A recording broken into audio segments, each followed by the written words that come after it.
નમસ્કાર. દિવસભરના તાજા સમાચારોમાં તમારું સ્વાગત છે. તમારી સાથે હું છું પિનલગીરી ગોસ્વામી. સમાચારો વિસ્તારથી જાણીએ એ પહેલા મહત્વના સમાચારો ઉપર એક નજર. નમસ્કાર મિત્રો આજની વિડીયોમાં વાત થશે પિતાને તો સજા મળવી જોઈએ, કારણ કે સુરતમાં એક પિતાએ દીકરી સાથે કર્યું છે કંઈક આવો. ત્યારે આગળ વાત થશે આરસીબીએ જીજીને 6 વિકેટથી હરાવી દીધું છે. આગળ વાત થશે આજથી સીબીએસઈ બોર્ડની પરીક્ષાનો પ્રારંભ. ત્યારે વાત થશે ગુજરાતના જાહેર દેવામાં ઘટાડો થયો છે તેવો અહેવાલ મળી રહ્યો છે. આગળ વાત થશે વડોદરામાં 314 ધાર્મિક દબાણો દૂર કરાશે. ત્યારે વાત થશે અમદાવાદ મ્યુનિસિપલ કોર્પોરેશનનું વર્ષ 2025-26નું 15,502 કરોડનું બજેટ સામે આવ્યું છે. આગળ વાત થશે આઈસીસી ચેમ્પિયન ટ્રોફીની ઇનામી રકમ જાહેર કરવામાં આવી છે. ત્યારે વાત થશે ભયાનક બોમ્બ વિસ્ફોટ, 11 લોકોના મોત થયા છે. વાત છે પાકિસ્તાનની. ત્યારે આગળ વાત થશે પાલનપુરમાં ટ્રાફિકની સમસ્યા માથાનો દુખાવો બની રહી છે. આગળ વાત થશે અમેરિકા ભારતને અત્યાધુનિક F-35 ફાઇટર એરક્રાફ્ટ વેચશે. ત્યારે આગળ વાત થશે ગેરકાયદેસરના દબાણો દૂર કરવામાં આવી રહ્યા છે. વાત છે જામનગરની. ત્યારે આગળ વાત થશે મેયરને સરકારી ગાડીમાં કુંભ જવું ભારે પડ્યું છે. આગળ વાત થશે તમારા પૈસા તો નથી ફસાયા ને આ બેંકમાં. ત્યારે આગળ વાત થશે ભાજપમાં આંતરિક ડખાના એંધાણ દેખાયા છે. વાત છે રાજકોટની. ત્યારે આગળ વાત થશે ત્રિશુલિયા ઘાટમાં સર્જાયો છે જોરદાર અકસ્માત. મિત્રો હવે સમાચાર વિસ્તારથી. અંબાજી અને દાતા વચ્ચે અકસ્માતની ઘટના બની છે, જેમાં ત્રિશુલિયા ઘાટમાં અકસ્માત સર્જાતા 3 લોકોને ગંભીર ઈજાઓ પહોંચી હતી. હાલમાં ઈજાગ્રસ્તોને પાલનપુર હોસ્પિટલમાં ખસેડાયા છે. પોલીસ ઘટના સ્થળે પહોંચીને આગળની કાર્યવાહી હાથ ધરી હતી. ખાસ કે આ ઘાટમાં અવારનવાર અકસ્માતની ઘટનાઓ બનતી રહે છે. મિત્રો અન્ય મહત્વના સમાચારની વાત કરીએ તો ભાજપમાં આંતરિક ડખાના એંધાણ.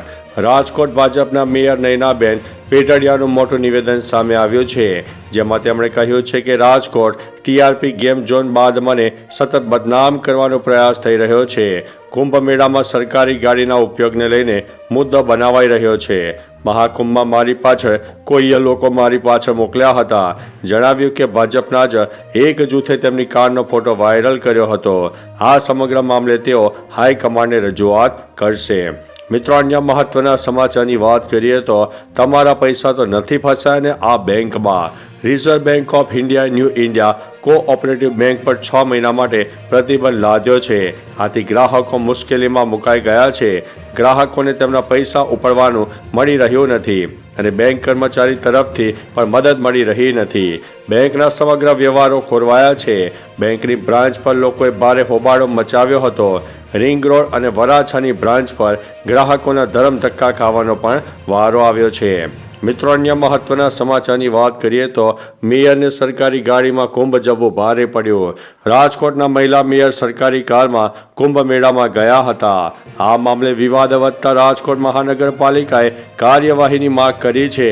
તેમણે મેયર નયનાબેન પેટડિયાને પ્રતિ કિલોમીટર 10 રૂપિયાના ભાવે બિલ આપ્યું હતું. તેથી મેયરે કુલ 34,780 રૂપિયા બિલ ચૂકવ્યું છે. જો કે આ મામલે નયનાબેને કહ્યું છે કે સરકારીના ગાડીના ઉપયોગ માટે મેં પહેલાં મંજૂરી લીધી હતી અને તેનું બિલ પણ ચૂકવી દીધું છે. મિત્રો અન્ય મહત્વના સમાચારની વાત કરીએ તો ગેરકાયદેસરના દબાણો દૂર કરવામાં આવ્યા. જામનગરમાં ગેરકાયદેસર બાંધવામાં આવેલા ધાર્મિક દબાણો ઉપર બુલડોઝર ફરી વળ્યું છે. શહેરમાં ઠેર ઠેર જગ્યાઓ પર ગેરકાયદેસર બાંધવામાં આવેલા ધાર્મિક દબાણો દૂર કરવામાં આવ્યા છે. સરકારી જમીન પર ગેરકાયદેસર બાંધકામ કરવામાં આવ્યું હતું. પોલીસ કાફલા સાથે દબાણ દૂર કરવાની કામગીરી હાથ ધરવામાં આવી હતી. દબાણ દૂર કરીને સરકારી જમીન ખુલ્લી કરી દેવામાં આવી હતી. મિત્રો અન્ય મહત્વના સમાચારની વાત કરીએ તો અમેરિકા ભારતને અત્યાધુનિક F-35 એરક્રાફ્ટ વેચશે. ટ્રમ્પે વડાપ્રધાન નરેન્દ્ર મોદી સાથે સંયુક્ત પ્રેસ કોન્ફરન્સમાં કહ્યું કે અમેરિકા ભારતને અત્યાધુનિક F-35 ફાઇટર એરક્રાફ્ટ વેચશે। આ સાથે ભારત અત્યાધુનિક સ્ટીલ્થ એરક્રાફ્ટ ધરાવતા દેશોની વિશિષ્ટ ક્લબમાં પણ સામેલ થશે। ટ્રમ્પે કહ્યું છે કે આ વર્ષની શરૂઆતમાં અમે ભારતને સૈન્ય વેચાણમાં કેટલાક અબજ ડોલરનો વધારો કરીશું। પીએમ મોદીએ કહ્યું કે હું તમને વ્હાઇટ હાઉસમાં પાછા જોઈને ખુશ છું। મિત્રો, અન્ય મહત્વના સમાચારની વાત કરીએ તો પાલનપુરમાં ટ્રાફિકની સમસ્યા માથાનો દુખાવો બની। પાલનપુર હાઈવે અત્યારે રાજ્યમાં મુખ્ય ધોરીમાર્ગ બની ગયો છે। આબુ રોડ પરથી પસાર થવા કે પછી અંબાજી જવા મોટાભાગના લોકો આ જ રસ્તાનો વિકલ્પ પસંદ કરે છે। પાલનપુર હાઈવે પર તહેવારો અને ખાસ દિવસોમાં વધુ ટ્રાફિક જોવા મળે છે। એરોમાં સર્કલ પર ટ્રાફિકમાં 2 એમ્બ્યુલન્સ ફસાઈ હતી। મોડી રાત્રે 4 કિલોમીટર સુધીમાં એમ્બ્યુલન્સ ફસાઈ હતી। સાયરન મારવા છતાં માર્ગ ન અપાયો અને દર્દીઓ ટ્રાફિકમાં પીડાતા રહ્યા। મિત્રો, અન્ય મહત્વના સમાચારની વાત કરીએ તો ભયાનક બોમ્બ વિસ્ફોટમાં 11 લોકોના મોત થયા છે। પાકિસ્તાનના બલુચિસ્તાનમાં ભયાનક બોમ્બ વિસ્ફોટ થયો, તેમાં 11 લોકોના મોત થયાના અહેવાલ છે, સાથે ઘણા લોકો ઘાયલ પણ થયા છે। મળતી માહિતી મુજબ કોલસા ખાણ કરનારાઓને લઈ જતી એક મિની ટ્રક રસ્તાની બાજુમાં મૂકેલા બોમ્બથી અથડાઈ ત્યારે વિસ્ફોટ થયો હતો। આ આતંકવાદી હુમલો પણ હોઈ શકે છે તેવી ચર્ચાઓ હાલ છે, જોકે હજુ સુધી કોઈ સંગઠને આની જવાબદારી લીધી નથી। મિત્રો, અન્ય મહત્વના સમાચારની વાત કરીએ તો આઈસીસી ચેમ્પિયન ટ્રોફીની ઇનામી રકમ જાહેર કરવામાં આવી છે। આઈસીસી ચેમ્પિયન ટ્રોફી 19 ફેબ્રુઆરીથી કરાચીમાં શરૂ થઈ રહી છે। તે પહેલાં ટુર્નામેન્ટની ઇનામની રકમ સામે આવી છે। જે ચેમ્પિયન ટ્રોફી જીતશે તે ટીમને લગભગ 19.46 કરોડ રૂપિયા મળશે। ઉપવિજેતા ટીમને અંદાજિત 9.73 કરોડ રૂપિયા મળશે। સેમીફાઇનલમાં હારનાર બંને ટીમોને 4.86 કરોડ રૂપિયા મળશે। ગ્રુપ સ્ટેજમાં મેચ જીતવા ટીમને 29.53 લાખ રૂપિયા મળશે। 5મા અને 6ઠ્ઠા ક્રમે આવનાર ટીમોને 3.04 કરોડ રૂપિયા મળવાના છે। મિત્રો, અન્ય મહત્વના સમાચારની વાત કરીએ તો અમદાવાદ મ્યુનિસિપલ કોર્પોરેશન વર્ષ 2025-26નું 15,502 કરોડનું બજેટ સામે આવ્યું છે। વર્ષ 2025-26નું રાજ્યની સૌથી મોટી મહાનગરપાલિકા અમદાવાદ મ્યુનિસિપલ કોર્પોરેશનનું 5502 કરોડનું બજેટ મંજૂર કરવામાં આવ્યું હતું। ભાજપના સત્તાધીશો દ્વારા 1501 કરોડનો વધારો કરવામાં આવ્યો। પ્રોપર્ટી ટેક્સમાં 5% સુધીની રાહત આપવામાં આવી।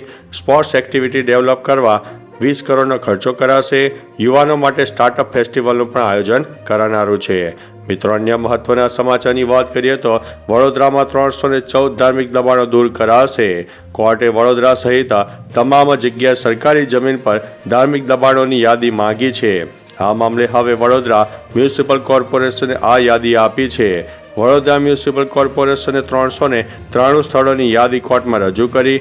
સ્વેચ્છાએ દૂર નહીં થાય તો પોલીસ બંદોબસ્ત સાથે સરકારી જમીન ખાલી કરવામાં આવશે।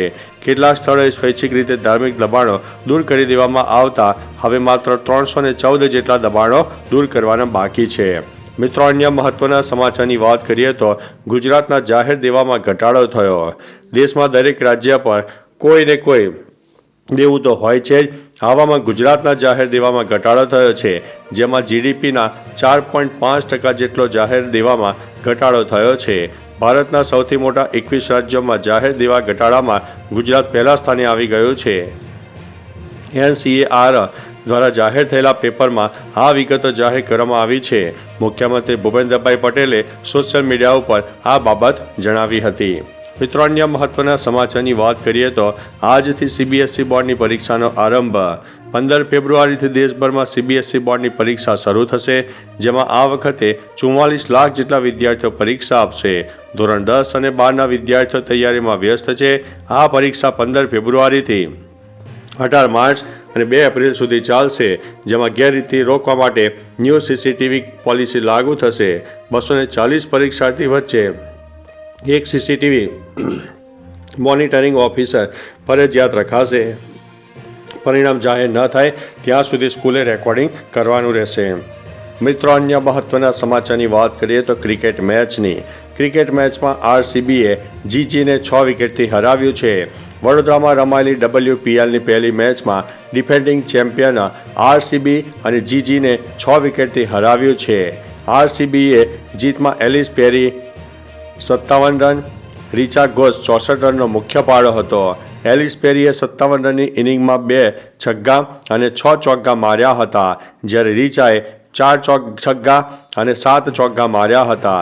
જીજી માટે એસ્લે ગાર્ડરે બેટ અને બોલ બંને સાથે શાનદાર પ્રદર્શન કર્યું. તેણે 79 રન બનાવ્યા અને 2 વિકેટ પણ લીધી હતી. મિત્રો, અન્ય મહત્વના સમાચારની વાત કરીએ તો આવા પિતાને તો સજા મળવી જોઈએ. સુરતમાં ડિંડોલીમાં એક પિતાએ પોતાની પુત્રી ઉપર દુષ્કર્મ આચર્યું છે, જેને લઈને આ હેવાન જેવા પિતાને હવે સજા મળી છે. કોર્ટે આરોપી પિતાને આજીવન કેદની સજા ફટકારી છે.